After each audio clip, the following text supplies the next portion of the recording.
In this video, I'll be showing you how to fix external hard drive not showing up. Now, a USB drive not showing up across multiple devices usually means the file system is incompatible or the drive has lost its drive letter assignment. Now, modern TVs and phones are much stricter about file formats than PCs are. So what you want to do is right-click your Start button on your PC once your drive is connected, and then go ahead and select Disk Management. So go ahead and find that. And if you can't find it, go over to just Computer Management like so, and it's gonna look like this.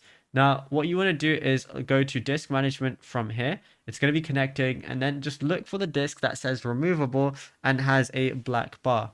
So in my instance, it's this T7 Touch right here, and it shows that it's online and everything. And if it doesn't have a drive letter, then what you're going to do is right click the bar right here, and then you're going to see change drive letter and paths. Go ahead and click on that. And then if all you want to do, if it doesn't have a letter, is press add right here to assign it a letter, like E, anything like that. It just needs to be assigned a letter. Then try it again. And now if the drive works on your PC but not on your phone or TV, the file system is likely the culprit.